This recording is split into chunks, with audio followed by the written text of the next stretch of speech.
Buenos días a todos y bienvenidos a la Escuela Técnica Superior de Ingeniería de Caminos, Canales y Puertos de Valencia, a los que me estáis escuchando aquí en directo y también a los que vais a ver posteriormente la grabación.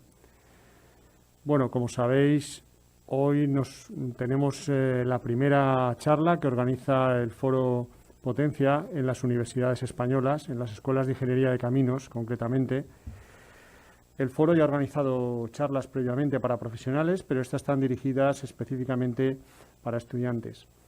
Potencia es una revista de maquinaria de la construcción y hoy nos acompaña su director, el director del Foro Potencia, don Ricardo Cortés, que ha sido ingeniero y director de SEOPAN, que es la principal asociación que agrupa las empresas constructoras más importantes de España, y que es el que nos va a introducir el foro y también a los participantes en el mismo. El primero de ellos es David Pistoni, que es el director general de Celeros. Celeros es una empresa que empezó aquí en la Universidad Politécnica de Valencia dentro de lo que era el programa Hyperloop, que es lo que nos va a explicar él. El programa Hyperloop pues es un concurso internacional donde participaban estudiantes de diferentes universidades de todo el mundo. Él os lo explicará ahora con un poquito más de detalle. Dentro del programa de la Universidad Politécnica de Valencia denominado Generación Espontánea, que permite a los estudiantes en cualquier tipo de titulación participar con ideas innovadoras y de alguna manera facilitando el emprendimiento y el trabajo en equipo de todos ellos. Posteriormente, el profesor de la escuela, Víctor Martínez, y el recientemente titulado, Sergio Sala, del Máster en Ingeniería de Caminos, Canales y Puertos, nos contarán por así decirlo, una derivada de ese Hyperloop, que es el proyecto Subterra, donde no se está hablando ya de una máquina de desplazamiento de alta velocidad, como el caso de Hyperloop, sino de la infraestructura necesaria para que pueda circular a gran velocidad, ¿no? Bien, con todo ello, insistir en daros las gracias y la bienvenida, y ya directamente le paso... bueno, que se me olvidaba una cosilla, que son los agradecimientos, un pequeño detalle. En primer lugar, al profesor Francisco Ballester, catedrático de la Universidad de Cantabria, que yo creo que ha sido el alma mater de esta idea, y a los profesores José Vicente Martí Alviñana y Juliana Cala González, que han sido los que la han organizado aquí en la Escuela de Caminos de Valencia. Muchas gracias a todos y también a todos vosotros por vuestra asistencia, y así que cedo la palabra a Ricardo Cortés.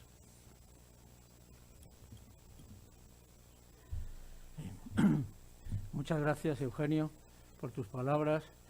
Buenos días a todos vosotros, los asistentes a este primer Aula Potencia, y muchas gracias también por vuestra asistencia.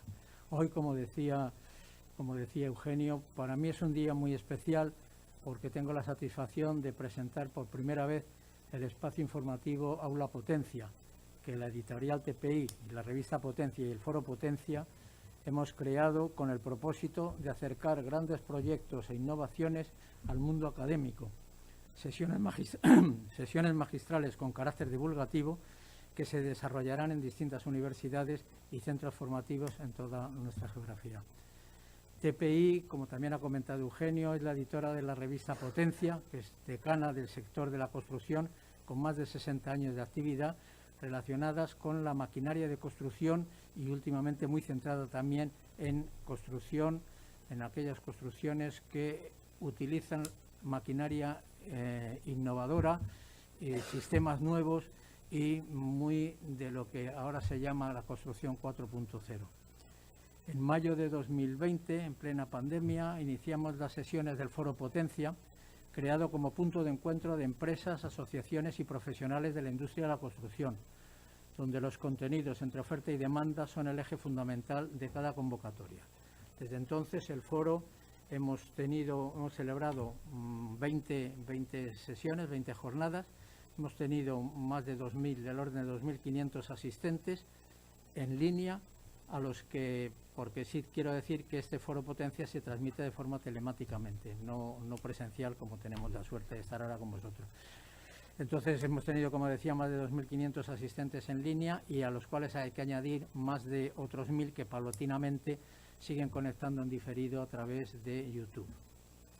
Hoy hemos querido dar un paso más y por eso creamos el Aula Potencia que estamos inaugurando, con el objetivo ya comentado de acercar las últimas tecnologías del mundo al mundo académico, presentadas por sus protagonistas y que esperamos sirvan para atraer a los futuros profesionales al mundo de la construcción, a través de los últimos avances que se están implementando y que convierten a este sector en una industria tecnológica de primer orden, muy lejana de lo que despectivamente hay gente que todavía sigue considerando como el mundo del ladrillo. Hoy vamos a exponerles el transporte del futuro, o mejor dicho, el transporte de casi un inminente presente, el transporte por levitación magnética a través de un tubo sometido a baja presión para disminuir el rozamiento y en el que se pueden alcanzar velocidades de 1.000 km por hora, incluso superiores. De este sistema existen varias versiones alternativas, tanto en Estados Unidos como en Europa y en Oriente. En Europa, y concretamente en España, tenemos el privilegio de contar con uno de los sistemas más evolucionados y con un futuro más brillante, el Hyperloop, creado por Celeros, empresa europea, actualmente empresa europea radicada en Valencia, el origen es el que comentaba Eugenio, y sobre la que nos hablará su CEO y fundador, David Pistoni. Decir que Celeros actualmente expone sus modelos en el pabellón de España en la Expo de Dubái 2021, donde se dan encuentro, como sabéis, todas las tecnologías y desarrollos más avanzados del mundo. España, además, a través de UNE, de la Asociación Española de Normalización, ha conseguido que se apruebe en el seno del Organismo Europeo de Normalización, el CEN, la creación de un nuevo comité de normalización, el CEN-CENELEC JTC 20, Sistemas Hyperloop, que elaborará los estándares que permitirán garantizar la seguridad e interoperabilidad de los nuevos sistemas de Hyperloop en toda Europa y que estará coliderada por España y los Países Bajos, lo que sin duda será una referencia y un impulso para poner a Celeros a la cabeza de este sistema. Además de las últimas tecnologías, el Aula Potencia también pretende dar voz a los desarrollos en los que desde distintas universidades se viene trabajando desde hace bastante tiempo. En este sentido, hoy contamos con la presencia de Víctor Martínez y Sergio Sala, como ya se han anunciado, que comentarán el proyecto Subterra, que desarrolla un sistema autónomo de perforaciones en los túneles que el Hyperloop necesita atravesar en su recorrido. Yo, si me permites, Eugenio, voy a ampliar un poquito el currículum que has dado, aunque algunos de ellos serán sobradamente conocidos para todos nosotros. David Pistoni es el CEO y cofundador de Celeros Hyperloop, la empresa europea con sede en España que lidera el desarrollo de un Hyperloop escalable para conectar ciudades a 1.000 km/h con cero emisiones directas y reduciendo costes de infraestructura. David fue también cofundador de Hyperloop UPV, el equipo de la Universidad Politécnica de Valencia, galardonado por la empresa de Elon Musk, SpaceX, como mejor diseño de Hyperloop. David es ingeniero industrial, se formó en España y Suecia y ha participado en foros sobre la movilidad en todo el mundo, siendo incluido recientemente en la prestigiosa lista de Forbes Certa Under 30. Su ambición es llevar a Hyperloop a la realidad en la próxima década con un proyecto Marca España con visión internacional. Víctor Martínez Ibáñez, doctor por la Universidad Politécnica de Valencia, ingeniero de caminos, canales y puertos, ingeniero geólogo, ingeniero de obras públicas, con más de 20 años de experiencia en consultoría de ingeniería civil, siendo actualmente responsable técnico y comercial de la delegación en Valencia de Creum S.A. Desde 2005 es profesor asociado en la Universidad Politécnica de Valencia, donde ha impartido asignaturas relacionadas con ingeniería del terreno y con el BIM aplicado a infraestructuras.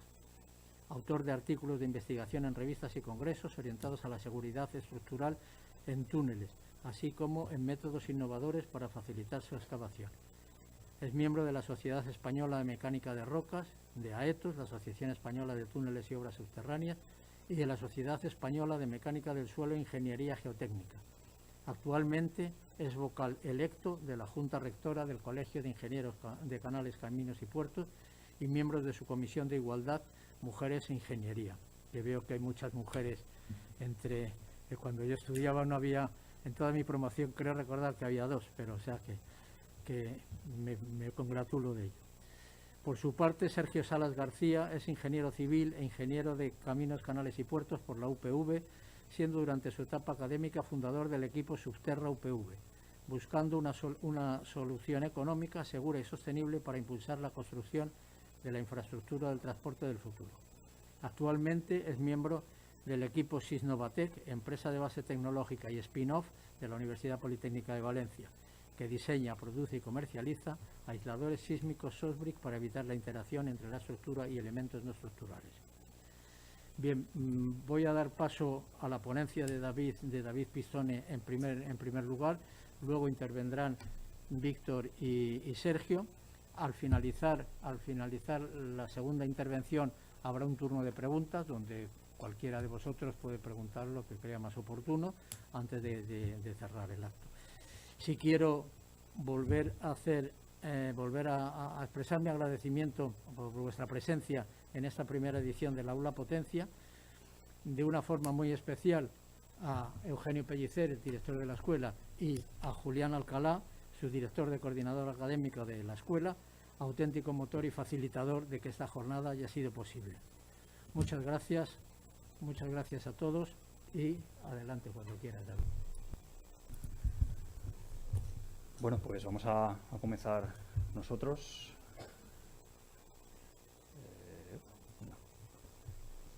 Bueno, pues antes de comenzar, agradecer a Foro Potencia y a Caminos UPV por su invitación para poder presentar el proyecto Subterra. Yo soy Víctor Martínez Ibáñez, soy profesor del Departamento de Ingeniería de la Construcción y de Proyectos de Ingeniería Civil, y he sido el profesor tutor del equipo Subterra en la competición que tuvo lugar durante el curso anterior, en el curso 2020-2021. Me acompañará Sergio Salas García, que es ingeniero de caminos ya por esta escuela y que ha sido el fundador y el coordinador del equipo Subterra. Bueno, para hablar de lo que es Subterra, primero tenemos que identificar o que ver la empresa The Boring Company. Probablemente no la conozcáis. Es una de las empresas que forman parte del conjunto empresarial fundado por Elon Musk, de las cuales pues algunas de las empresas ya seguro que las conocéis, como SpaceX y Tesla. Entre los objetivos de Boring Company, pues tenemos uno de los objetivos principales es tratar de descongestionar los núcleos urbanos que están más poblados mediante una red densa de túneles. Ese es uno de los objetivos que tiene. The Boring Company ya está realizando túneles, es decir, no es un proyecto, sino que ahí veis una tuneladora que realmente pues ya está en funcionamiento y se están perforando ya túneles para ese objetivo, ¿no?, de descongestionar núcleos urbanos muy congestionados. Además, otro de los objetivos de Boring Company es avanzar en la infraestructura que será necesaria para Hyperloop, ¿vale? Bueno, todos los años Boring Company organiza una competición que es Not a Boring Competition. Es una competición anual en la que concurren equipos de universidades de todo el mundo. Sin ir más lejos, pues en la competición del año pasado concurrieron 400 equipos. El objetivo de esta competición es diseñar y construir un prototipo de una tuneladora, ¿vale? Y ponerla a competir en el desierto de Mojave, en California, ¿vale? Eso es lo que se hizo, lo que se hace todos los años y lo que se hizo también el curso anterior. ¿Con qué objetivo se convoca esta competición? Bueno, pues lo que quiere The Boring Company es tratar de avanzar en la viabilidad de ese proyecto de realizar redes densas de túneles en los núcleos urbanos. Para ello, lo que quiere hacer es, o considera que se tiene que lograr aumentar las velocidades y disminuir los costes de perforación en un factor del orden de 10. Bueno, voy a contar un poco en qué consiste la competición. Las tuneladoras, estos prototipos de tuneladoras, tienen que ser capaces de perforar un túnel estable que tenga 30 metros de longitud y 50 centímetros de diámetro. Tiene que ser capaz de descender a una profundidad como mínimo de 1,5 metros, partiendo y saliendo de la superficie. Esto es lo que tiene que hacer la máquina. Cuando ese túnel está construido, además de ser estable, desde luego, tiene que ser capaz de permitir la circulación de un vehículo de radiocontrol, de un mini Tesla teledirigido. Hablamos ahora sobre la tuneladora. Tiene que comenzar, como decía, desde la superficie y acabar en la superficie, sin alterar el terreno de una manera perceptible, ¿vale? Excepción de la boca de ataque y de la de salida, desde luego. Tiene que ser capaz esa máquina de instalar el sostenimiento y de generar una superficie de rodadura. Todo el sistema tiene que ser navegado, tiene que ser controlado desde la superficie sin intervención manual.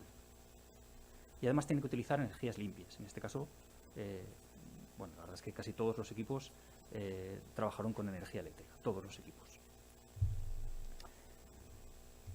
¿Cuáles son los premios que se tienen o cuáles son las categorías por las que se compiten? Bueno, pues se compite por una primera categoría que tiene que ver con la seguridad y salud, ¿vale? Se premia al equipo que ha trabajado en condiciones más seguras. También se premia a aquel que ha conseguido el diseño de ataque del túnel más rápido. También un premio al diseño y a la innovación, al mejor sistema de guiado, y luego hay un premio general, ¿vale? Bueno, para que veáis un poco el reto al que se enfrentan los equipos, es interesante ver las fechas. En la competición del curso pasado, la competición empezó en agosto de 2020 y a los 2 meses se tenía que tener un diseño preliminar, ¿vale? En papel. ¿Okay? 3 meses después, escasos, se tenía que tener ya el diseño completo de qué es lo que se quería, de cuál era ese prototipo de tuneladora que se quería poner a competir. Si se pasaba esta fase de diseño detallado, entonces lo que había que hacer es empezar a desarrollar un prototipo real que tenía que competir excavando el túnel que hemos comentado antes en el desierto de Mojave en agosto de ese mismo año, ¿vale? Fijaos que el reto es importante porque los plazos son cortos. Hay que desarrollar el proyecto, el concepto, el proyecto y el prototipo todo en un año. Bueno, ¿cómo participó la UPV en esta competición?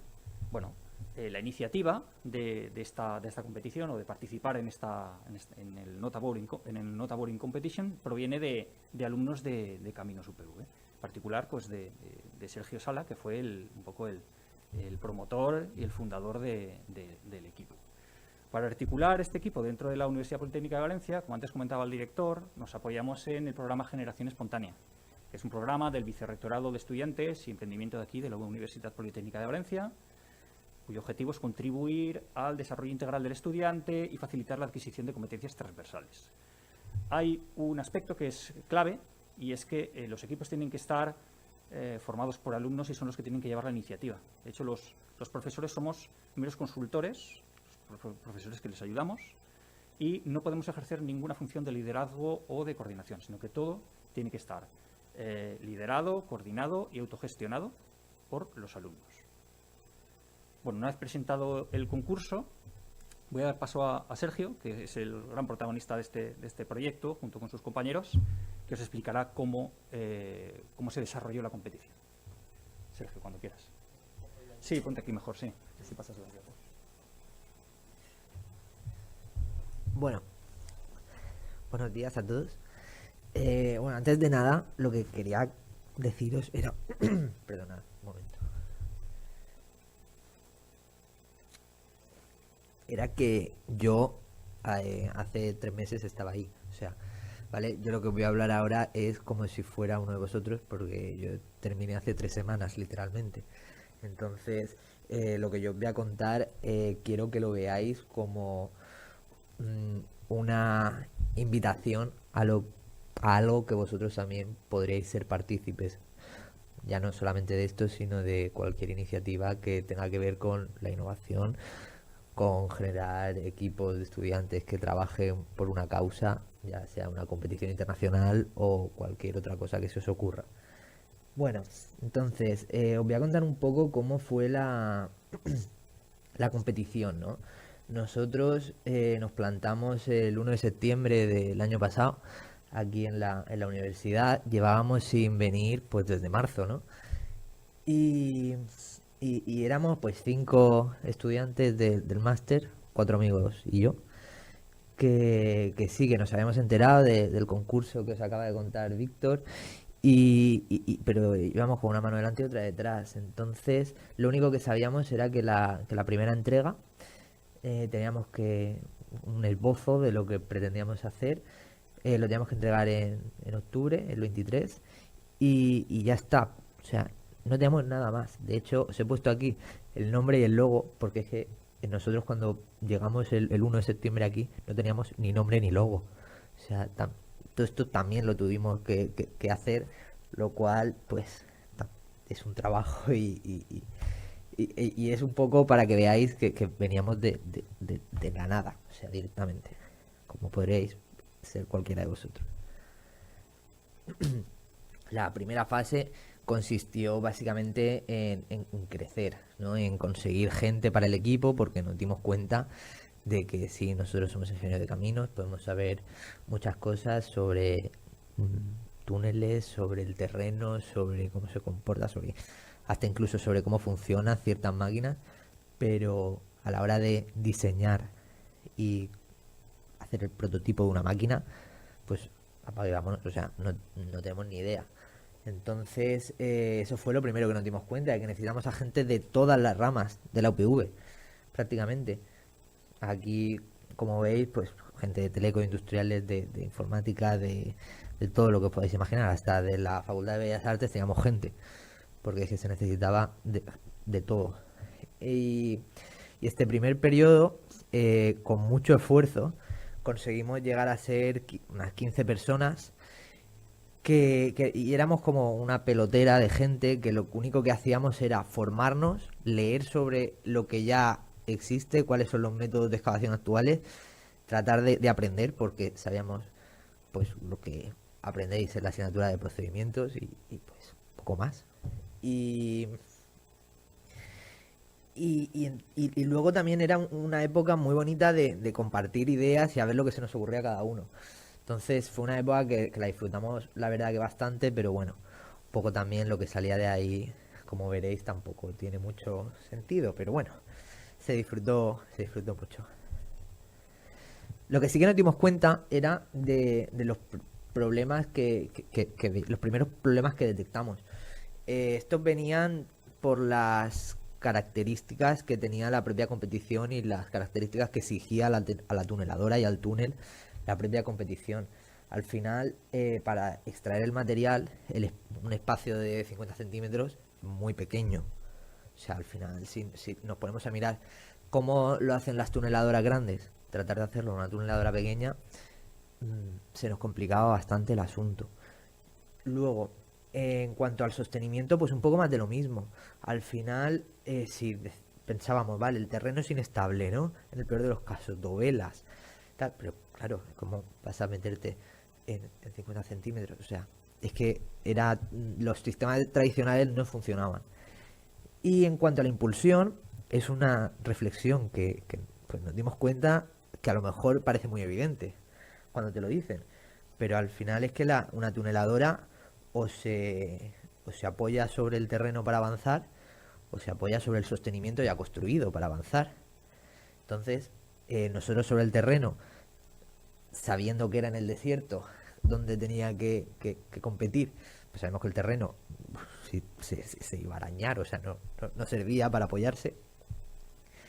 Entonces, claro, tenía que ser sobre el sostenimiento, pero a la vez teníamos ese problema con el sostenimiento de que no podíamos meter ahí un sostenimiento lo suficientemente rígido y pesado para que pudiera avanzar. Tras estas semanas, porque fueron semanas de reflexión, de brainstorming y tal, llegamos a la primera entrega, el 23 de octubre. Esto es lo que poco, a grandes rasgos, lo que se nos ocurrió. Os lo voy a contar y vais a decir, pero qué barbaridad es esta, o sea, ¿cómo se os ocurrió esto? Pues sí, fue lo que presentamos. Luego corregimos muchísimas cosas. Pero esta primera idea se basaba en que como para avanzar sabíamos que se tenía que apoyar en el sostenimiento.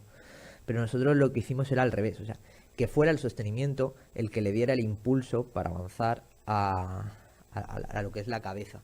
Que simplemente la cabeza dirigiera la dirección y fuera lo que es el sostenimiento lo que le diera la fuerza axial.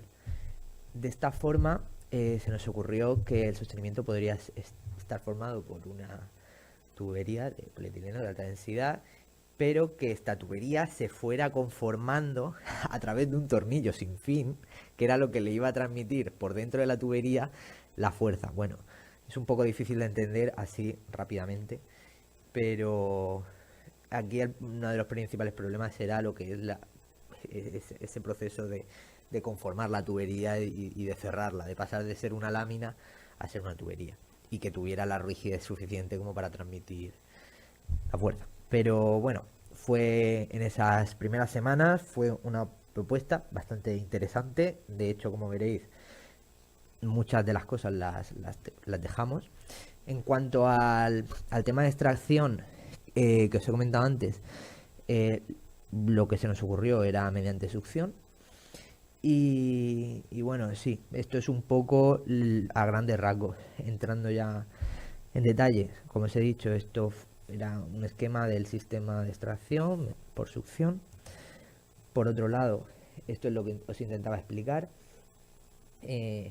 Pasábamos de una lámina completamente enrollada, la lámina, por así decirlo, según iba saliendo, se iba formando lo que era la tubería y esta tubería ya formada a través de un tornillo sin fin que empujaba desde dentro y le transmitía esa fuerza axial a la cabeza. Diseñamos lo que era toda la cabeza, que fuera capaz de recoger el material, y a la vez en la imagen que tenéis a la izquierda podéis ver ese juego que ya desde el primer momento vimos necesario de tener unos pistones que fueran los que orientaran la cabeza. Esta primera entrega, pese a lo atrevido y loco, fue un éxito. Pasamos a la siguiente fase y claro, nosotros como equipo los siguientes retos que teníamos era, por un lado, conseguir a más gente. Al final teníamos un equipo de 15 personas, pero es que 15 personas, de las cuales 5 éramos de aquí, de la casa, pero necesitamos a mucha gente del resto de escuelas. Y sobre todo lo que necesitábamos era realizar un proceso de autocrítica y de revisar qué era lo que habíamos presentado, porque al final nosotros también, cuando estábamos preparando esta primera presentación, nos dábamos cuenta de es que esto lo hablábamos, y cuando lo hablábamos con gente que sabe más que nosotros, veíamos que había algunas lagunas. Y bueno, un poco eso consistió a partir de esa segunda etapa, ¿no? Conseguimos crecer hasta 30 integrantes. Ya el equipo tenía una estructura bastante consolidada, con sus departamentos, mecánica, de extracción, de sostenimiento. Entonces, departamentos en los cuales había gente de diferentes perfiles, de diferentes cursos. O sea, había gente de segundo de grado también, gente que quería aprender y colaborar. Esto no es solamente para gente de máster o de últimos años, para nada. Aquí al final se aprende haciendo. Y también dedicamos mucho tiempo a recibir consejos, o sea, y a reunirnos pues con profesores, no solamente de aquí, que eso ya lo hacíamos desde el principio porque los tenemos más cerca, sino con profesores de todas las escuelas, y ver con empresas también, con empresas del sector, con gente que trabaja con maquinaria de microtunelación, ver las diferencias que se planteaban con los procesos de microtunelación que ya existen respecto de esto. Y al final, una de las conclusiones fundamentales que nos dimos cuenta era que tenemos que cambiar el sistema de impulsión y sostenimiento, ¿no? Al final eso era lo que más dudas nos generaba. Con todo esto llegamos a la segunda entrega, que fue en enero de este año. Como podéis ver, bueno, el asunto evolucionó un poco, así a simple vista se ve ya que es otra cosa. Y básicamente también hay que decir que el equipo recibió más información por parte de la competición. Entonces ya sabíamos un poco más cómo tenía que ser la trayectoria, las características del terreno, etcétera. Esto nos permitió definir mejor lo que es el sistema de impulsión, los esfuerzos que debía de resistir tanto la cabeza como todo el conjunto del sistema. Por otra parte, sí que mantuvimos y definimos de una mejor forma lo que es la dirección de la cabeza, que se controlaba mediante pistones hidráulicos. Sí que manteníamos, igual que antes, el tema de que fuera una fuerza axial que empujara la cabeza y la cabeza quien dirigiera, ¿no? Sin embargo, cambiamos radicalmente el concepto de cómo se transmitía esta fuerza axial. Sí que era mediante una tubería, pero esta tubería no se iba haciendo mediante un tornillo sin fin, sino era una tubería ya conformada, lo cual nos daba muchas más garantías de que eso fuera viable. Y se le transmitía la fuerza a través del exterior, de la tubería. Estas tuberías estaban dentadas y entonces nosotros lo que diseñamos fue una máquina, un aparato que le transmitía la fuerza necesaria de forma que estuviera repartida y garantizando mediante programas que mediante el método de elementos finitos comprobamos que no se desgarraría ese material, ¿no? Que al final es el miedo que teníamos. Como veis aquí, pues diseñamos lo que es toda esta maquinaria de forma que bueno, garantizaba que funcionaría, o eso eso esperábamos. En cuanto a lo que es la tubería, también una de las cosas que veíamos necesario era, no sé si recordáis, que una de las condiciones era que circulara un mini Tesla teledirigido. Entonces tenía que haber una capa de rodadura dentro de lo que es el túnel, eso no podía quedarse así sin más. Se nos ocurrió ya que la propia tubería ya prefabricada viniera con lo que es esa capa de rodadura y debajo utilizar ese espacio para pasar todas las conducciones, tanto de electricidad como de todas las de extracción que necesitaba llegar a la cabeza. Por otro lado, en cuanto a la cabeza cortante, también, bueno, el diseño fue mucho más, digamos, aproximado a la realidad y con mucho trabajo, teniendo en cuenta todas las fuerzas a las cuales se ve sometida la cabeza cortante cuando quiere incidir en el terreno y también teniendo en cuenta esta fuerza axial que le viene por detrás para poder avanzar. No solamente girar, sino también poder avanzar.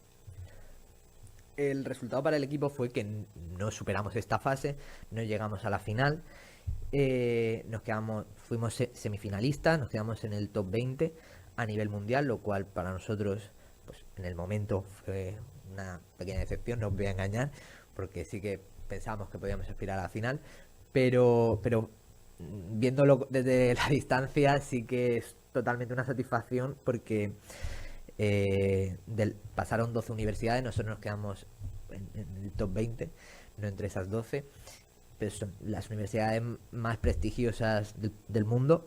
Fuimos el único equipo español que llegó a esa categoría y bueno, y hay que tener en cuenta, como os ha dicho antes Víctor, en una competición de más de 400 de participantes.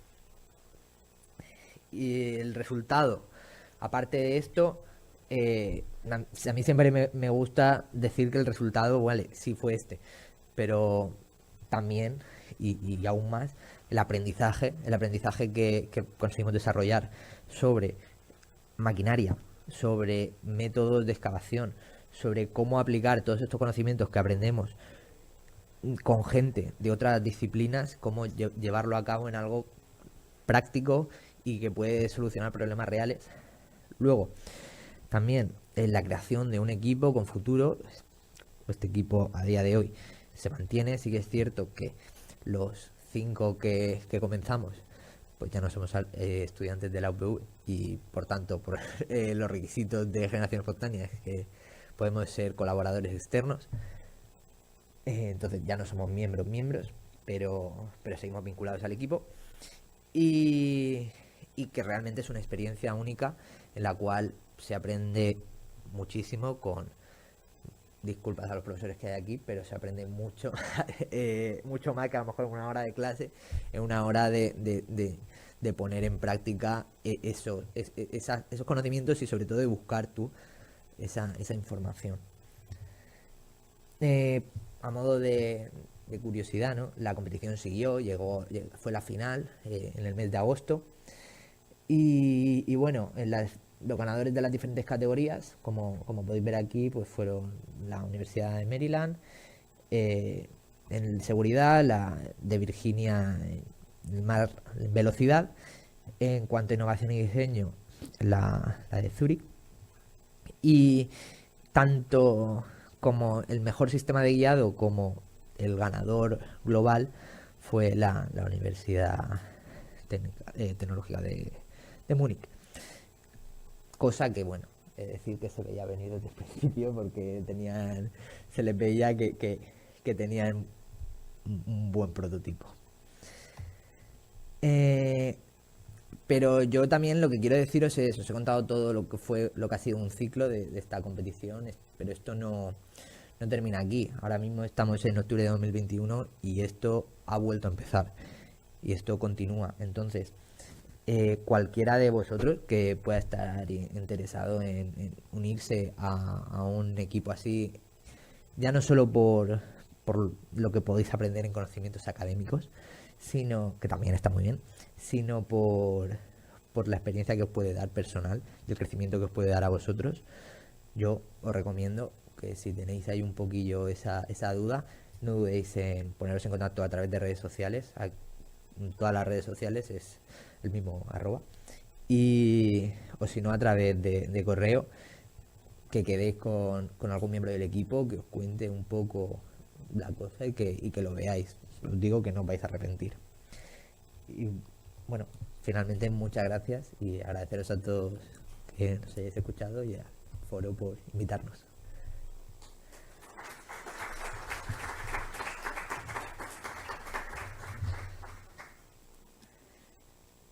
Quiero agradecer de nuevo la invitación y tanto al Foro Potencia como a la Escuela de Caminos y darle la enhorabuena también a los ponentes anteriores, que la verdad es que cuando se escuchaba me acordaba de muchas cosas por las que hemos pasado nosotros y yo me sumo a la invitación a que los alumnos se apunten a este tipo de cosas porque al final te abre la mente a muchos temas que es imposible aprender en clase. Puedes verlos y pueden ponerte ejemplos, pero viviendo lo que es pues estar dentro de un equipo como estos y enfrentarte a retos de este tipo, la verdad es que es una pasada y te ayuda también a sentar cosas que a lo mejor ves en clase, pero que hasta que no las tocas y las tienes delante, pues no es lo mismo. Yo os voy a hablar un poco de lo que es Hyperloop desde nuestro punto de vista y un poco también de la historia desde dónde venimos nosotros y con algunos toquecillos de infraestructura, dado la temática del foro en la parte final. Voy a intentar no enrollarme mucho y luego entiendo que hay ronda también para comentar las dos ponencias y cualquier duda. Nosotros, empezando por el contexto de Hyperloop, empezamos igual que el proyecto que acabáis de presentar en la UPV. Y inicialmente, de hecho, era otro proyecto que se llamaba Makers UPV y que básicamente buscaba hacer pues, talleres fuera de las clases, buscar complementar un poco lo que íbamos aprendiendo. Empezamos con pequeños talleres donde lo que sabíamos unos y otros nos lo enseñábamos y poco a poco pues, la cosa se fue aumentando de tamaño. Esto, por ejemplo, fue cuando fuimos al Sonar de Barcelona con un cubo de 2 metros por 2 metros por 2 metros de LEDs, que estuvo en la casa del alumno también unos cuantos años, ahora creo que ya no está.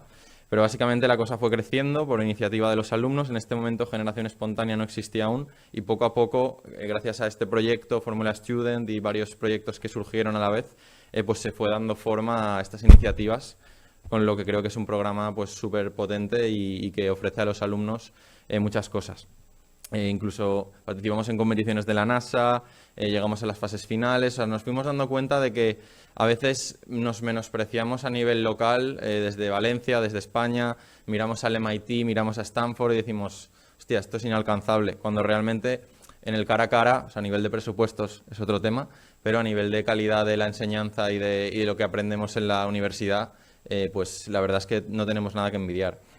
Y una de estas competiciones a las cuales nos apuntamos fue una competición que lanza Elon Musk, igual que la competición que hemos visto desde The Boring Company, En este caso, Lanza recupera un concepto de Hyperloop que realmente tiene más de 200 años y decide plantearlo a nivel internacional para que las universidades se presenten y planteen alternativas. Y es donde entramos nosotros, un largo proceso, fuimos pasando fases y en la última fase fuimos y nos invitaron a Estados Unidos y nos plantamos ahí, siempre me acordaré, una reunión con el rector de la UPV, el rector anterior, y le planteamos, oye, nos han invitado a Estados Unidos a presentar, claro, no estaba en nuestros planes, vamos a hacerlo por Skype. Y nos dijo, no, de Skype nada. Os cogéis un vuelo y presentáis allí en persona. Y efectivamente, al final presentamos allí, conseguimos ganar los 2 premios a los que nos presentamos. Esto fue en 2016. Y ahí un poco pues empezó todo la historia, ¿no?, que os voy a contar ahora. Al año siguiente ampliamos el equipo, ya haciendo un prototipo físico, y fue el primer año donde una de las cosas que aprendimos fue pasar pues básicamente de 5 personas a 35, lo cual pues también los compañeros lo acaban de vivir también, ¿no? Con toda la parte de reclutamiento, al final no has hecho una entrevista, o sea, tú estás pensando en tu primera entrevista de trabajo y de repente eres tú el que está entrevistando para coger a gente, ¿no? Entonces son situaciones así también que solo se viven de esa forma. Poco a poco el equipo fue creciendo. Nosotros desde la tercera fase dejamos de ser miembros del equipo. De hecho, ya en la primera competición estábamos terminando los estudios y empezamos ya en el modo empresa, que ahora os contaré. Pero lo importante es que el equipo ha seguido avanzando. Hay nuevas convocatorias ahora también están participando en una nueva competición que ahora se ha traído a Europa. Ahora en Estados Unidos la competición que se hace es la de Boring Company. En Europa se ha traído esa competición de Hyperloop. La primera ha sido en Valencia y este año será en Holanda. Entonces yo os invito a que investiguéis las competiciones, que os intereséis por los proyectos de este tipo, porque la verdad es que te cambian bastante la perspectiva. El equipo universitario se ha seguido avanzando. Esto, por ejemplo, es una foto con Elon, que aquí no se aprecia, pero está haciendo esto así por debajo, que es un vacilón el tío. Y bueno, contaros también que realmente Hyperloop tiene más de 200 años. Esto es una imagen de hace 200 años de un investigador británico que planteaba posibles locuras del futuro del transporte, y veis algunas locuras aquí abajo como lo que luego ha sido el ferrocarril, o otras locuras como lo que luego ha sido el avión, y en el centro veis también que ya la idea de Hyperloop estaba planteada. De hecho, hubieron ciertos ensayos a nivel físico de trenes neumáticos. Luego, unos años más tarde, en Rusia, Francia, se empezó también a trabajar en temas de propulsión electromagnética, levitación. Entonces, realmente, Hyperloop, aunque ahora está teniendo un empuje brutal, como no había tenido hasta hoy, no es una idea nueva, es una idea que tiene tiempo. Entonces, la pregunta es, ¿por qué ahora Hyperloop y no hace 50 o 100 años? Y hay muchas razones, pero nosotros al final siempre destacamos 2. Lo primero es que hoy en día la tecnología sí que está disponible. Ya sabemos hacer levitar trenes, en China y en Japón están en funcionamiento. Sabemos gestionar sistemas de vacío. El CERN tiene una exigencia muchísimo más alta que lo que tiene Hyperloop. Tenemos sistemas de control de alta frecuencia, tenemos materiales ligeros de aviación, y si juntas todo eso, al final Hyperloop es una integración de cosas que ya están en marcha. No estamos inventando un nuevo compuesto o un nuevo elemento de la tabla periódica, son cosas que ya están en las industrias y que lo que hay que hacer es juntarlas y garantizar la seguridad para pasajeros y mercancías. Ese es el verdadero reto, no crear algo desde cero. Entonces, todo esto empieza con la competición SpaceX. Voy a ir un poco rápido porque si no se va a hacer muy largo, pero básicamente que sepáis que hay 3 fases. Desde la primera fase donde empieza la competición SpaceX empiezan a generarse las primeras empresas. Luego hay una segunda fase donde ya empiezan ciertos apoyos industriales e institucionales. Firmamos un acuerdo, por ejemplo, las 4 empresas que estamos en Europa. Y luego hay un acuerdo también entre miembros de la Comisión Europea apoyando este desarrollo. A partir de ahí también, pues UNE como organismo de normalización español da un paso adelante y lanza pues este proceso de normalización necesario para que nos pongamos de acuerdo entre diferentes Hyperloops. Al final ahora actualmente hay 7 empresas y 2 proyectos nacionales. Entonces lo que la Comisión Europea dice es no vamos a financiar todo esto a la vez, lo que necesitamos es que haya un camino común, y ese camino se está buscando a través de normalización, de definir cómo queremos que sea Hyperloop en Europa. Luego han venido otros hitos muy importantes, como la creación del grupo técnico a nivel europeo. La DigiMove, que es la Dirección General de Movilidad Europea, incluye Hyperloop en su estrategia. Estados Unidos, por ejemplo, en su plan de infraestructuras de $1 trillón, incluye ya Hyperloop como infraestructura elegible. Y poco a poco todos esos pasos que ya no son solo tecnológicos, sino que son institucionales y estratégicos y hacen que esto cada vez esté más cerca. Porque no es solo la tecnología, de hecho, en estos casos a veces la tecnología es lo último y lo importante es todo lo que está alrededor, decisiones institucionales, marco regulatorio, etcétera. Cosas que han ocurrido hace poco, pues por ejemplo el Foro Económico Mundial ha incluido Hyperloop como una de las tecnologías que van a transformar el mañana. En este caso incluyéndolo en el grupo de tecnologías que empoderan a la sociedad y la protegen. Luego también los fondos de recuperación Next Gen, que es un tema ahora que está en boca de todos. Básicamente hay una financiación europea muy fuerte para hacer frente a toda la crisis pandémica que hemos vivido y se buscan proyectos muy alineados con lo que es Hyperloop a nivel de sostenibilidad, movilidad y ofrecer pues, nuevas opciones a la sociedad. Y lo que hemos comentado ya del plan estadounidense. ¿Dónde está Hyperloop enmarcado? Pues está básicamente, aunque parezca que choca con los trenes, realmente es una extensión, una ampliación del rango que pueden cubrir los trenes. Realmente el nicho que cubren serían los vuelos regionales, que están habiendo ya ciertas políticas a nivel internacional para reducir estos vuelos y tratar de que los vuelos sean de larga distancia, que son más eficientes, y reducir los vuelos cortos, lo cual abre una oportunidad tanto para el sector ferroviario como esta nueva tecnología a nivel de Hyperloop.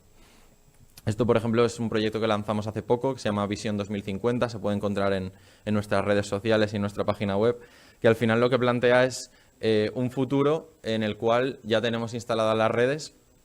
Y, por supuesto, esto es un escenario y no llegaría en un día, esto es poco a poco, empezando con rutas concretas y extendiendo la red, teniendo un impacto a nivel de movimiento de pasajeros, de carga y al final, evitar también el CO2.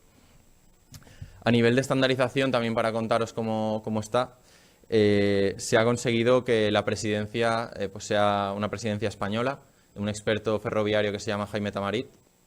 Y en este sentido es importante porque ya no es solo el desarrollo de la tecnología, sino que es que esas decisiones que se toman a nivel europeo estén alineadas con lo que al final el país está apostando. Entonces, en este sentido, simplemente que veáis cómo está distribuido a día de hoy. Esto va a ir creciendo. Aquí participan industrias, empresas, centros de investigación. Y la idea es que los expertos que forman este comité de estandarización vayan tomando esas decisiones de cara al futuro de Hyperloop. Ya para terminar esta parte más de contexto, al final España tiene una posición envidiable en cuanto a alta velocidad, en cuanto a infraestructuras, muchos años de liderazgo en muchos sentidos y vemos que al final pues esto es una oportunidad de que España siga liderando en estos aspectos y Hyperloop ahora mismo pues es una de las puntas de lanza de los desarrollos en este sentido. ¿Cuáles son los retos? Porque aquí parece que es todo bonito y que mañana nos vamos a subir en un Hyperloop y no es así, o sea, quedan cosas por hacer. Y aquí hay algunas de las cosas que nosotros consideramos que hay que resolver en los próximos años.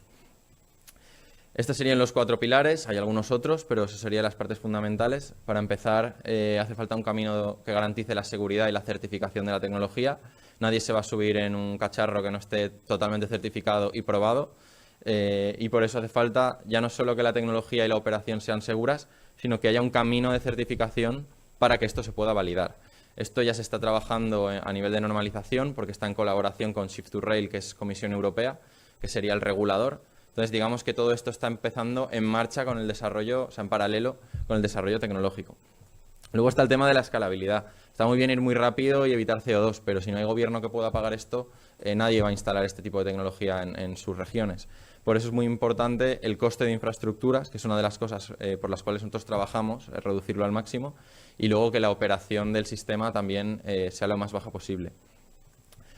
Por otro lado, es importante la interoperabilidad y la intermodalidad. ¿Qué significa esto? Pues al final, esto tiene que ser interoperable, no puede ser que yo coja un Hyperloop en España y para llegar a Polonia tenga que cambiar de vehículo. En el ámbito ferroviario ya hemos tenido experiencias del reto de combinar diferentes países que tenían normativas distintas. La idea aquí es que Hyperloop sea interoperable desde el principio, planteándolo ya desde el momento 1. Y para esto también hace falta que haya un camino de colaboración entre las diferentes empresas que estamos desarrollando, no que cada uno vaya a su manera. Y por último, plantear Hyperloop como algo que tiene en cuenta el resto de medios de transporte, no está aislado. Al final nos da igual ir muy rápido si luego acabas en una especie de estación fuera de la ciudad y para llegar al centro te tiras 2 horas más. Entonces hay que tener en cuenta digamos, el entramado total de la movilidad en el cual queda enmarcado Hyperloop, no como un medio de transporte único, y esto es algo que se está haciendo en general ya en el ámbito de la movilidad con diferentes medios de transporte. Y ya por último también acercar a la sociedad a la capacidad que tiene Hyperloop y que se familiarice el concepto. Ahí, por ejemplo, nosotros estamos en la Expo de Dubái con ese objetivo, ¿no?, de acercar que esto está más cerca de lo que parece, siempre con los pies en el suelo, porque con el tema de prensa y los mensajes también hay que tener cuidado, que puede parecer que esto mañana está listo y no es así, queda trabajo por hacer. Lo importante es acercar el potencial a la sociedad y que se vaya entendiendo por dónde va este desarrollo. Y luego ya, por hablar un poco de nuestro desarrollo como tal, de la empresa, nosotros nacemos en la Politécnica de Valencia, pasamos de ese equipo universitario a la empresa, los dos conviven actualmente. Y bueno, por dar algunas cifras, fundación en 2016, somos 42 miembros en el equipo actualmente y un total de más de 150 personas trabajando en el proyecto entre diferentes tipos de colaboradores que tenemos. Hemos tenido más de 10 millones de euros de inversión a día de hoy y tenemos 6 prototipos en operación en diferentes localizaciones. Por otro lado, algunos de nuestros inversores pues, son Red Eléctrica, Capgemini, Acciona, CAF, InnoEnergy o Plug and Play. Faltan algunos más. Pero al final el mensaje es que esto no es algo que estemos haciendo solos y Hyperloop no es algo que una sola empresa pueda hacer. Aquí hace falta que empujen los ecosistemas y de hecho, bueno, el ejemplo de los equipos universitarios es muy similar porque al final son los patrocinadores también los que están empujando y haciendo posible que este tipo de iniciativas vayan adelante. O sea que esto también es algo que podéis aprender desde la universidad, el buscarte la forma de buscar aliados para empujar los proyectos y esto en clase desde luego que no se aprende o al menos no de la misma forma. La parte técnica esta parte la voy a pasar un poco más rápida porque si no me voy a quedar sin tiempo y luego quiero hablar un poquito más de la infraestructura ya que estamos en la Escuela de Caminos. Pero básicamente hay 3 tecnologías principales, levitación, motor lineal y propulsión aerodinámica. En este caso, pues, la propulsión de motor lineal desde la infraestructura te empuja el vehículo, es lo que te facilita al final que la energía te venga de fuera y te da pues, ese primer empuje, en nuestro caso ese es nuestro planteamiento. Luego tenemos la levitación superior y el guiado, que viene con una interfaz de levitación en la parte superior, nosotros levitamos por atracción. Y luego, por otro lado, tenemos la propulsión aerodinámica, que es muy parecida a lo que sería un motor de avión eléctrico, que es un desarrollo que ahora mismo está en auge, con la diferencia de que no tenemos que llegar hasta la altura de crucero, que es pues, gran parte del consumo de los viajes en avión. En este caso tenemos la capacidad de controlar la presión desde el principio porque estamos en un entorno cerrado dentro de un tubo en el cual está presurizado el entorno. Combinando estas tecnologías, pues al final tenemos un viaje donde le sacamos el máximo partido, por un lado, a la energía de la infraestructura en las fases de aceleración, pero luego en las fases de crucero es el propio vehículo quien se impulsa a sí mismo y eso hace que podamos reducir los costes de infraestructura y la complejidad de la misma. Por poneros un ejemplo, estos son algunos costes de infraestructura. Los maglev chino y japonés, pues veis que como tienen gran parte de la tecnología distribuida en pista, los costes se disparan. Y nuestro objetivo es estar en el rango de la alta velocidad, que si bien es cierto que en función del país o de la ruta tiene variaciones, pues al final lo que buscamos es que la infraestructura sea lo más sencilla posible y no irnos a grandes tecnologías distribuidas en muchos kilómetros de distancia. Otra de las ventajas que tiene nuestro planteamiento es que gracias a tener una propulsión aerodinámica embarcada, podemos coger parte del aire que queda en el tubo, no hace falta una presión muy baja, y propulsarnos utilizando estándares de aviación. ¿Qué significa eso? Pues que no me tengo que ir a rangos donde tradicionalmente hace falta un traje de astronauta. Nosotros estamos en rangos de aviación comercial, en caso de despresurización de la cabina, por poner un ejemplo, bajo una mascarilla de oxígeno y con eso es suficiente. Estamos evitando la hipoxia, como cuando vas en un avión, pero no tenemos otro tipo de problemas fisiológicos ya de otro calibre. Entonces, gracias a esto, pues tenemos una tecnología escalable, reduciendo costes y simplificando la infraestructura. Y por otro lado, estamos muy alineados con cosas que ya están en el mercado, tanto en aviación como en sector ferroviario. Por tanto, facilita el camino hacia la certificación. Aquí, bueno, algún vistazo a nuestro desarrollo. Esto es un proyecto muy largo plazo, entonces lo que hemos hecho es ir troceándolo en diferentes fases. Hemos terminado una fase de prototipos, digamos, de laboratorio. Ahora estamos preparando, junto a nuestros socios, un proyecto de una pista de pruebas, donde pondremos en marcha todo integrado. Y por último, ya está el desarrollo a tamaño real, y todo esto alineado con las regulaciones y la normalización. No nos olvidamos de lo que pasa en esas mesas, que al final es muy importante.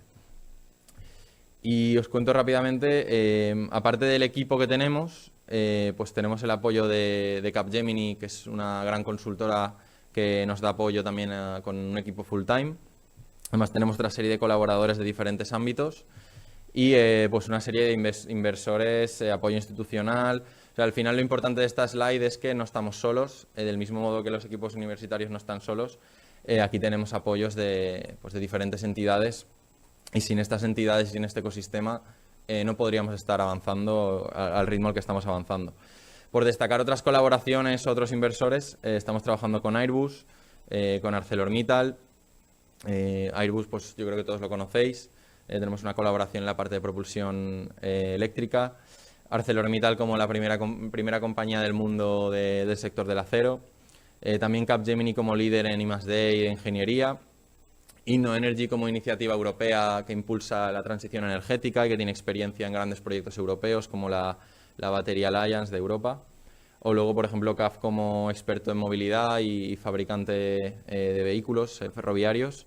O Acciona pues, como gran empresa de infraestructuras de movilidad y pues, uno de los líderes a nivel nacional en este tipo de tecnologías.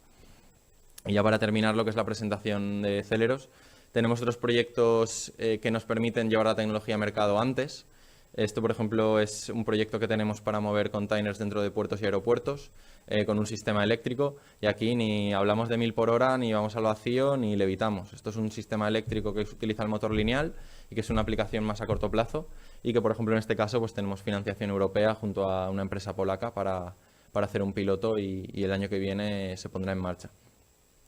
Y ya por último, otro de los temas importantes al final, como hemos dicho, es acercar a la sociedad lo que es esta tecnología.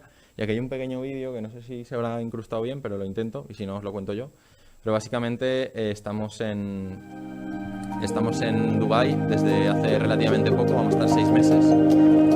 Y tenemos un vehículo expuesto allí para pues, todos los visitantes que puedan acercarse y conocer lo que es Hyperloop de primera mano.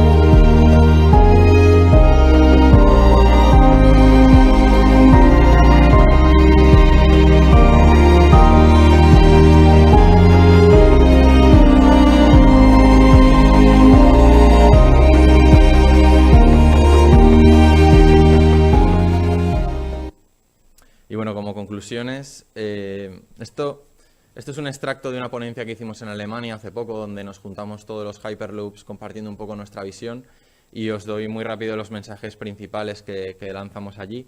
Nosotros entendemos Hyperloop como un medio de transporte para largas distancias. Consideramos que para ir al pueblo de al lado pues, hay muchas otras alternativas más eficientes y que en estos rangos son donde realmente le sacas el beneficio. Y luego también destacamos la importancia de incluir la propulsión embarcada en el vehículo para reducir coste de infraestructuras y complejidad. Luego también mantener esos estándares de aviación que permite nuestra tecnología nos facilita esa certificación. Por otro lado, la importancia de la estandarización en los próximos años para que haya un objetivo común y no haga cada uno, pues que cada uno haga su camino, porque vamos a tener que converger en ciertos puntos. Y por último, la importancia de los demostradores operacionales. Está muy bien las diapositivas y decir que lo tuyo es mejor. Al final lo importante aquí es ponerlo en marcha y tener prototipos medibles, certificados, que te permitan ir a las mesas de decisión y proponer tu tecnología como, pues, con los beneficios que tiene a través de las validaciones y los ensayos que has hecho. En los próximos 2-4 años este tipo de ensayos van a ser fundamentales para los próximos pasos. Y ya por último, también un poco en la temática del foro, quería daros algunas pinceladas de, por ejemplo, lo que hemos hecho con FECOR, que es uno de nuestros colaboradores, que al final pues lo que hemos planteado es las diferentes tipologías que habría dentro de Hyperloop. En función de cada ruta pues va a haber más intensidad de túneles o menos, cada caso es diferente, lo importante aquí es tener un abanico de posibilidades para que puedas responder a cada tipo de ruta.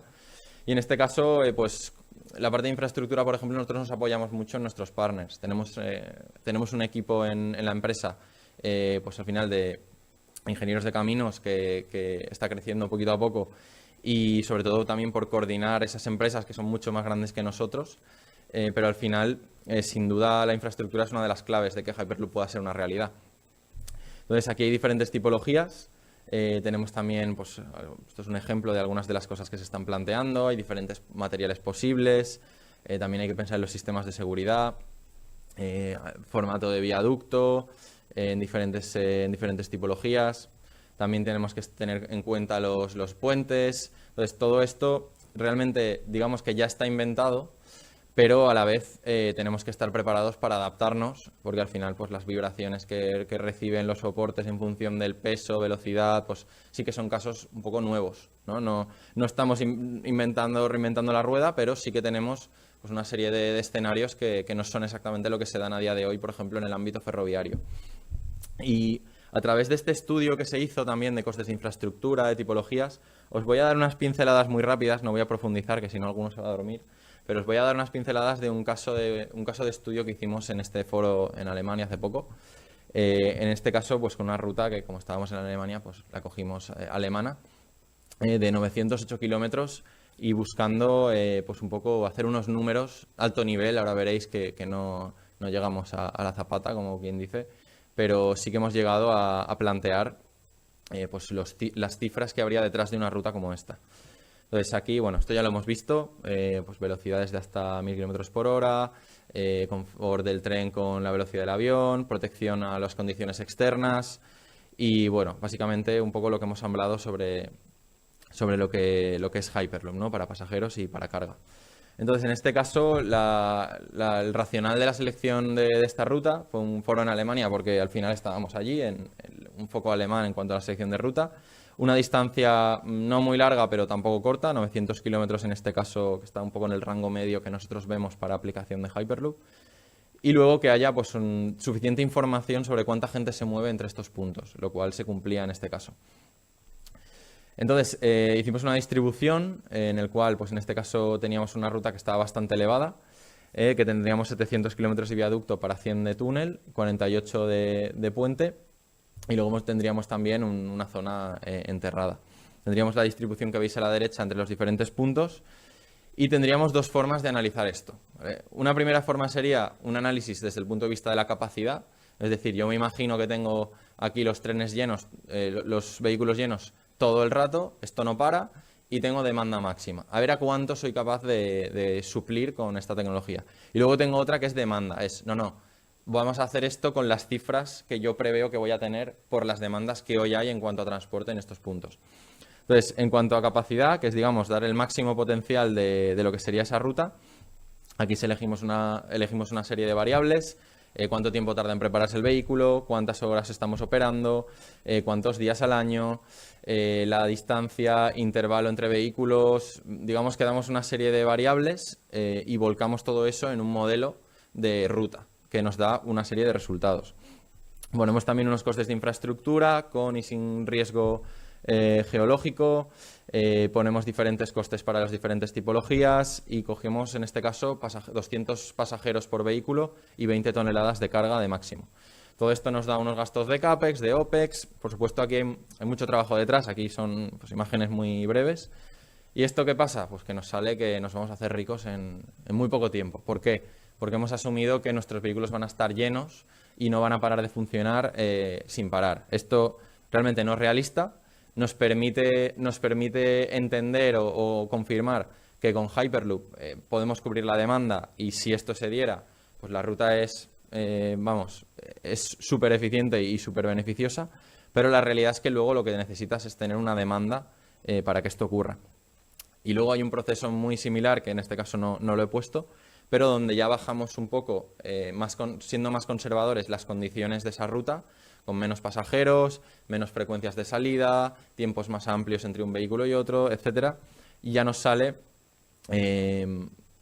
basándonos en lo que hemos conseguido de información a nivel pues, del Eurostat, etcétera, etcétera, pasamos ya a un planteamiento más realista, similar a los que hoy en día tenemos con la alta velocidad, que, como ocurre con la alta velocidad, dependerá de cada ruta que tenga sentido o no implementar un Hyperloop.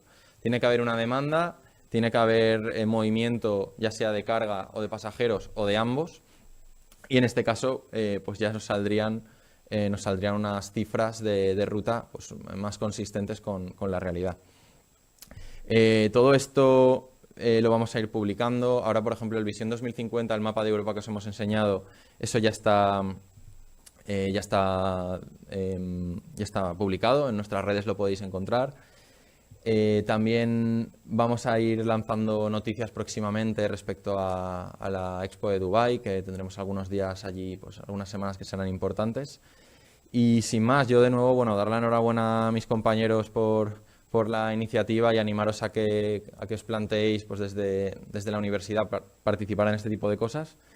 Y bueno, que nosotros también próximamente lanzaremos también puestos para ampliar el equipo de caminos, o sea, de ingenieros de caminos por nuestro lado. Probablemente no sea inminente, no será este mismo mes, pero próximamente pues vamos a ir ampliando equipo y que encantados de que si nos queréis seguir por redes sociales os enteraréis de todas las novedades y cuando hayan oportunidades, ya sea de puestos de trabajo abiertos o de hacer prácticas, cualquier cosa de este tipo, nosotros pues estamos muy cerca de aquí y siempre encantados de acoger gente de la UPV, que además de los fundadores ser 3 ingenieros de la UPV, el equipo tiene mucho ADN UPV también, aunque cada vez está más internacionalizado. Y nada, por mi parte agradecer de nuevo la invitación y un placer haberos contado un poquito sobre lo que hacemos.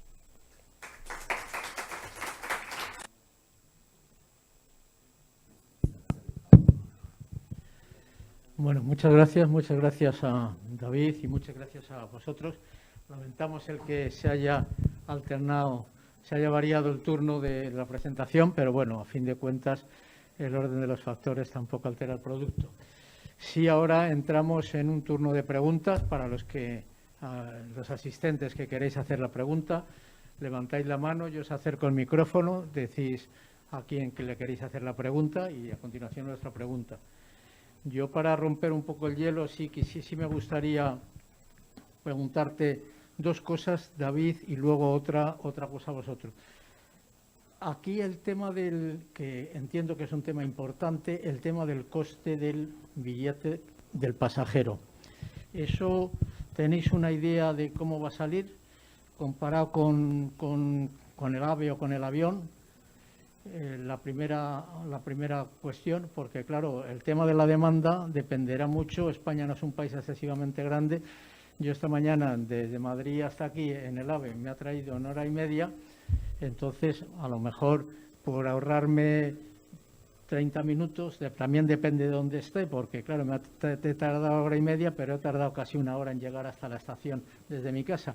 Entonces, teniendo en cuenta todos estos factores, ¿cómo calculáis la demanda en función del coste, etcétera, etcétera? Y luego otra pregunta quería hacerte, que eso es un poco por curiosidad. Yo entiendo que hace como 2 o 3 años Adif hizo un convenio con Virgin para hacer algún tipo de pruebas o algún tipo de colaboración y tal. A mí la verdad es que me sonó un poco raro de que, habiendo una empresa española, pues Adif hiciera este tipo de convenio con una empresa competencia de alguna manera. Y además no me he fijado muy bien, porque lo has pasado muy rápido, pero no he visto a Adif entre los colaboradores, como he visto a CAF o como he visto a algún otro relacionado. También me gustaría que me dijeras algo sobre ese tema. Pues muchas gracias por la pregunta. Empiezo por la segunda. Faltaban algunos colaboradores también, que algunos no están, pero por ejemplo con Renfe hemos trabajado, hemos hecho un programa de aceleración con Renfe y con Telefónica, somos muy cercanos a ellos, y con Adif también hemos tenido pues muchos acercamientos y en momentos concretos pues tenemos esa relación.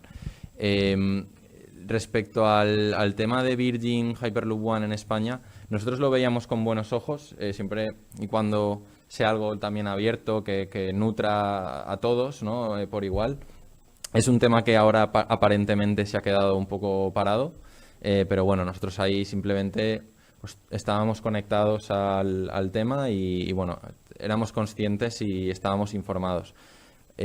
Ahora mismo se está trabajando en diferentes países, varias empresas a la vez. En España, por ejemplo, por ser un país estratégico hay acercamiento de otras empresas y eso consideramos que es positivo porque al final a nivel nacional hay una apuesta muy fuerte. Entonces, en ese sentido, no estamos preocupados respecto a ese tipo de cosas.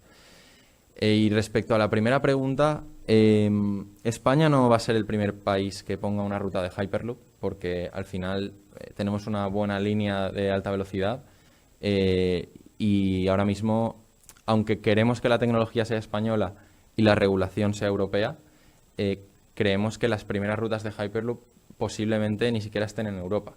Nosotros hemos lanzado una visión, tenemos una estrategia como empresa y estamos abiertos a diferentes, o sea, al final estamos abiertos a diferentes formas de iniciar todo esto, pero sí que es verdad que Asia, Oriente Medio, algunas rutas en Oceanía, parece que son una demanda mucho más urgente que lo que, por ejemplo, podemos tener en España, que a día de hoy, excluyendo algunas zonas que no están pues, todo lo bien conectadas que podrían, tenemos una red bastante conseguida. Y respecto al precio del billete, la realidad es que eso al final es un modelo financiero, es un business plan asociado a cada ruta. Y si una ruta de por sí no da la eficiencia o los beneficios porque no tiene demanda o porque los costes de infraestructura son demasiado elevados por la orografía del terreno y demás, ahí tienes que tomar la decisión que casi que no corresponde a los tecnólogos, sino pues a las políticas gubernamentales o al modelo de país, porque no es lo mismo al final Estados Unidos que Europa. Uno va muy por la vía privada, el otro va pues más por la apuesta pública. Tendrás que tomar la decisión de si subes los precios de los billetes porque consideras que esa ruta tiene que ser rentable cuanto antes y apuestas porque sea pues un precio más alto, una clase business, por decirlo así, o si pues subvencionas ese billete porque es un servicio público y quieres al final hacer que eso sea accesible a la mayor población que sea posible. Yo creo que la clave al final es seleccionar rutas racionales, no construir hyperloops porque es una tecnología novedosa y queda muy bien, sino hacer un estudio en profundidad de cada una de las posibilidades. Y si esas rutas que construyes tienen sentido, el precio de los billetes debería tener sentido sin tener que hacer muchos malabarismos. Entonces, estamos trabajando en eso y sobre todo estamos intentando acercarnos a los gobiernos y a la gente local, que en nuestro documento 2050, por ejemplo, cada región tiene un padrino local, por así decirlo, que da un poco la visión de cada región. Pues estamos intentando acercarnos a la gente que realmente sabe las necesidades de cada región. Nosotros somos tecnólogos, podemos hacer un estudio pues lo más profundo posible de cada ruta, pero luego lo importante también es acercarnos a esas regiones. Y a raíz de toda esa reflexión y de los resultados de cada proyecto, podrá salir al final un precio de tomar billete. una decisión en consecuencia. Muy bien, muchas gracias. Y Víctor y Sergio, sí, si queréis, por si... ¿Eso funciona? Sí, quédate, que se siente. Sí, yo solamente os quería preguntar, pues yo creo que tú, Sergio o Víctor, cualquiera de los dos, si el proyecto vuestro contemplaba la necesidad de que fuera extrapolable a tamaño real. Quiero decir que evidentemente, como tú bien has dicho, no es lo mismo hacer un agujero de medio metro de diámetro que hacerlo de 4 o de 5, ¿no? Entonces, y si esa extrapolarización no afectaba a todo el sistema mecánico o no estaba muy condicionada por el sistema mecánico, ese que propusisteis en vuestra segunda entrega. Bueno, es buenísima pregunta, porque es la pregunta que nosotros nos hemos estado haciendo a lo largo de todo este año. Al final, nosotros, por un lado, teníamos lo que era una competición con unos requisitos muy concretos y, por otro lado, teníamos lo que es esa aspiración por proponer una mejora que pudiera ser útil tanto para Hyperloop como para, en general, otros muchos proyectos que tiene la empresa de Boring Company. Entonces, claro, ese conflicto de intereses, ¿no?, entre lo que puede ser mejor para la competición y lo que puede ser mejor para esa escalabilidad, lo hemos tenido constantemente. Sí que es cierto que algunas de las cosas de la propuesta final, en caso de que se escalase, se tendrían que replantear por eso, porque es que no es escalable. Pero sí que hemos tenido constantemente esa voluntad de tratar de que sea funcional a mayor tamaño, y que los cambios que hubiera que hacer fueran muy puntuales, muy concretos y muy localizados, y que vinieran, por así decirlo, que nos viniera bien. Por ejemplo, como comentaba antes, por el sistema de extracción, pues a lo mejor hasta nos interesa que sea más grande para poder extraer. Pero vamos, es la cuestión que nos hemos estado haciendo nosotros mismos, y un poco ese espíritu como equipo de decir, vale, tenemos una competición, pero a la vez queremos tratar de ofrecer una solución que pueda ser escalable. Vale, muchas. Bueno, y ahora ya sí roto el hielo, si alguno de vosotros se atreve a levantar la mano, que con mucho gusto os acerco el micrófono.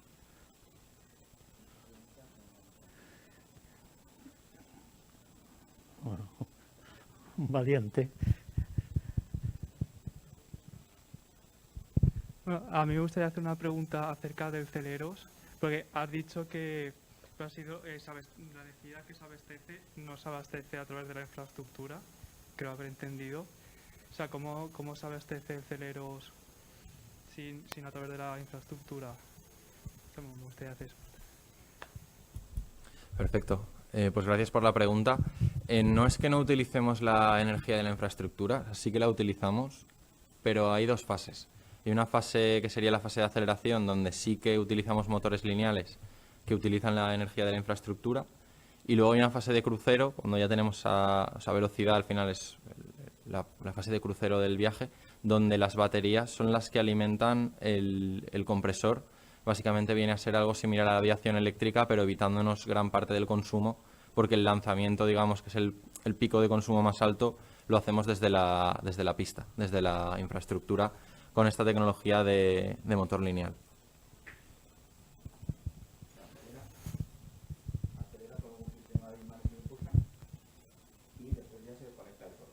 Son bobinas, o sea, al final el motor lineal hay diferentes sistemas de motor lineal, hay 3 o 4 alternativas. Hacemos el lanzamiento con el motor lineal y para evitar la cantidad de energía que tenemos que utilizar embarcada. Y luego en la fase de crucero ya el vehículo es autónomo para propulsarse a sí mismo. Entonces, combinando las dos cosas tenemos lo mejor de uno y lo mejor del otro. Al final, lo mejor de tener la energía embarcada y la propulsión embarcada es que la infraestructura, la mayor parte de la ruta es más sencilla y por tanto más barata. Y la parte buena de propulsar inicialmente con la infraestructura es que reducimos la cantidad energética que necesitamos llevar embarcada en el vehículo. Entonces, hemos combinado ambas cosas en nuestra... ¿Y el sistema de levitación entonces también va en el propio coche? Sí, sí. En este caso, nuestro sistema de levitación es muy eficiente energéticamente porque digamos que combinamos imanes y electroimanes, imanes permanentes e electroimanes. Como es por atracción, si tú tuvieras aquí el tubo y tuvieras un imán permanente aquí, habría un punto concreto en el cual estás flotando. Pero esto sería un equilibrio inestable. A la mínima que te acerques o te separes o te pegas o te caes. Entonces, digamos que la fuerza bruta la hace el imán permanente, pero luego tenemos electroimanes que corrigen las desviaciones de posición. Eso no lo hemos inventado nosotros, el MagLab tiene una tecnología similar. Nosotros lo que hemos hecho es una reingeniería de esto y con un planteamiento que nos permite que el único consumo energético que tiene son las correcciones de posición. La fuerza bruta, por así decirlo, lo hacen los imanes. ¿Y el frenado recupera energía? Sí, en la turbina. Muy bien, pues si no hay ninguna otra pregunta, yo sí me quiero despedir de todos vosotros, no sin antes agradecer nuevamente a la escuela por su acogida, a los profesores que han colaborado, vosotros que habéis participado y, como no, a nuestros ponentes tan brillantes del día de hoy, que por ser el día de la inauguración, pues tendremos siempre presente vuestra asistencia. Muchas gracias a todos y esperamos volver a verlos pronto, bien sea en directo, bien sea en diferido, en otro acto similar como este. Muchas gracias.